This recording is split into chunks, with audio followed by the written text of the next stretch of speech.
اعوذ باللہ من الشیطان الرجیم بسم اللہ الرحمن الرحیم ربی یسر ولا تعسر وتمم بالخیر۔ تاریخ طبری جلد دوم کا مطالعہ کر رہے ہیں۔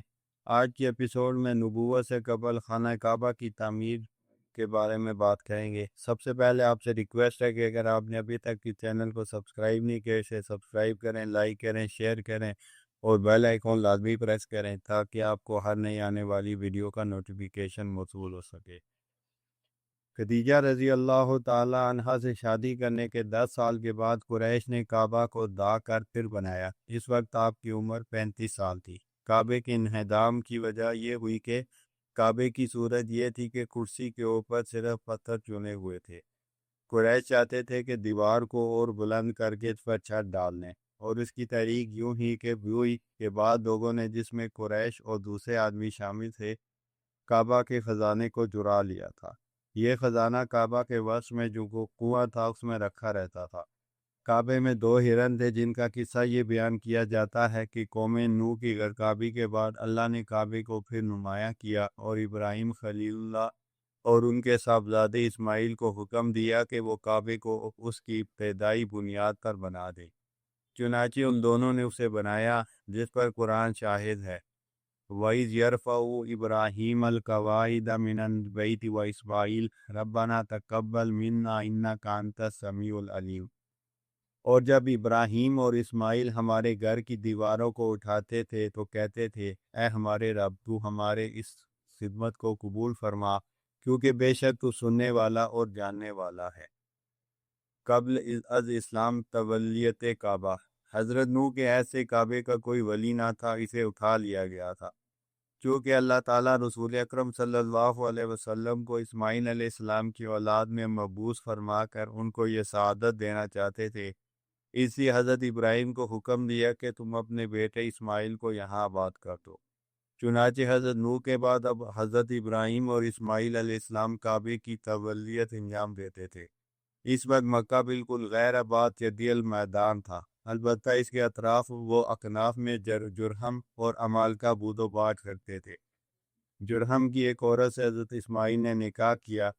اسی کی طرف عمر بن حارث بن مقاد نے اس شعر میں اشارہ کیا ہے، وَسَاحِرْنَا مِنْ إِكْرَامِ النَّاسِ وَلَدَا وَأَبْنَاهُ مِنَّا وَنَحْنُ الْوَسَاحِرُ۔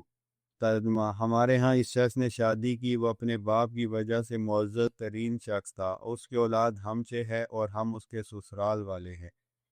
حضرت ابراہیم کے بعد حضرت اسماعیل کعبے کے متولی ہوئے۔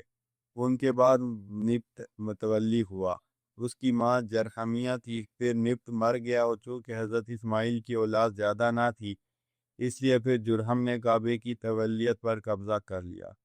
اسی طرح عمر بن الحارث بن مقاد نے اپنے شعر میں اشارہ کیا ہے، وَكُنَّا بِلَاتُ الْبَيْتِ مِن بَعْدِ نَابَةٍ تَطُوفَ بِذَاكَ الْبَيْتِ وَالْخَيْرِ ظَاهِرٍ۔ ترجمہ: نابت کے بعد ہم کعبے کے ولی ہوئے، اب ہم اس گھر کے چاروں طرف طواف کرتے ہیں اور یہ بات سب ہی جانتے ہیں۔ تولیت جرہم۔ جرہم میں سب سے اول مزاز کعبے کا متولی ہوا، اس کے بعد اس کی اولاد میں جو سب سے بڑا ہوتا وہ متولی ہوتا۔ عرصے تک اسی خاندان میں تولیت متوارث رہی۔ کعبے کی بے حرمتی کا آغاز۔ پھر جرہم نے مکے میں بدمعاشی اور فسق و فجور شروع کیا، بیت اللہ کی حرمت کو برقرار نہ رکھا، اس مال کو جو کعبے کو بطور نظر کے بھیجا جاتا تھا کھانے لگے، جو مکے میں آتا اس پر ظلم کرتے۔ پھر انہوں نے اسی پر اکتفا نہیں کیا، بلکہ نوبت یہاں تک پہنچی کہ اگر ان کے کسی شخص کو کوئی دوسری جگہ زنا کے لیے نہیں ملتی تو وہ خود کعبے میں آ کر بدکاری کرتا۔ اصحاب و نائلہ بتوں کا ذکر۔ اسی سلسلے میں بیان کیا گیا ہے کہ اصحاب نے نائلہ سے کعبے میں زنا کیا، اس کی پاداش میں اللہ نے دونوں کو مسخ کر کے پھر پتھر بنا دیا۔ زمانے جاہلیت میں بھی کعبے کی حرمت اس قدر تھی کہ نہ وہاں کوئی کسی پر ظلم کرتا تھا اور نہ بدکاری کرتا تھا۔ اگر بادشاہ بھی اس کی حرمت کو باطل کرتا تو فوراً اسی جگہ وہ ہلاک ہو جاتا۔ اسی وجہ سے کعبے کو ناسا کہتے تھے، اور بکہ بھی اسی لیے کہتے تھے کہ جو ظالم، سرکش یا بدکار وہاں ظلم یا بدکاری کرتا تھا اس کی گردن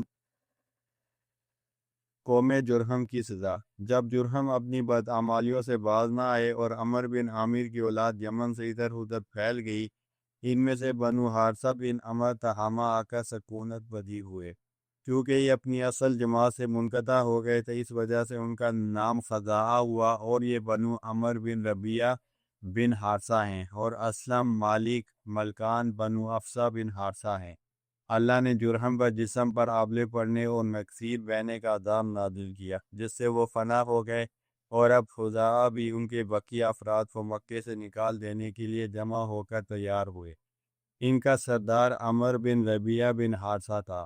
اس کی ماں فہیرہ بنت عامر بن حارث بن مزاز تھی۔ فریقین خوب لڑے۔ جب عامر بن حارث نے محسوس کیا کہ اسے شکست ہوگی، وہ کعبے کے دونوں غزالوں اور رکن کے پتھر کے پاس توبہ کرنے آیا۔ وہ کہہ رہا تھا، لاہم ان جرہمن عبادک الناس توبہ وہم تلادک بہم قدیمن امرتا بلادک۔ ترجمہ: اے اللہ، جرہم تیرے بندے ہیں اور لوگ تو نوزائیدہ ہیں، اور وہ تیرے پرانے ہیں، قدیم سے انہوں نے تیرے شہر آباد کیے ہیں۔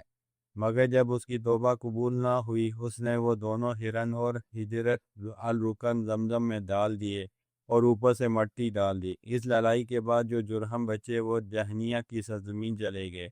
یہاں ایک بڑے زبردست سیلاب نے ان کو آ لیا اور وہ سب کو بہا لے گیا۔ اسی طرف امیہ بن سلط نے اپنے شعر میں اشارہ کیا ہے، وَجَرْہَمَ وَمَنُو تَہَامَتَہُ فِي الدَّہْرِ فَصَالَتْ بِجَمْعَهُمْ عَظِمْ۔ ترجمہ: اور جرہم جو ایک زمانے میں تہامہ میں رہے تھے، ان سب کو کوہ عظم بہا لے گیا۔ قوم جرہم کے بعد کعبے کی تولیت۔ جرہم کے بعد عمر بن ربیعہ کعبے کا متولی ہوا۔ بنو قصی کہتے ہیں کہ عمر بن الحارث الغبشانی کعبے کا متولی ہوا، اور اسی کا اس نے اپنے شعر میں اظہار کیا ہے، وَنَحْنُ وَلِيًّا الْبَيْتُ مِنْ بَعْدِ جَرْحَمَ لِأُمَرَهُ مِنْ كُلِّ بَاغٍ وَمَلْحَظٍ۔ ترجمہ: جرہم کے بعد ہم بیت اللہ کے ولی ہوئے تاکہ اسے ہر ظالم اور بے دین سے بچا کر آباد رکھیں۔ اسی کا کون تھا، آخرت کے لیے عمل کرو اور ضروریات دنیا سے بے فکر رہو۔ اسی طرح اب بنو خزاعہ بیت اللہ کے متولی ہوئے۔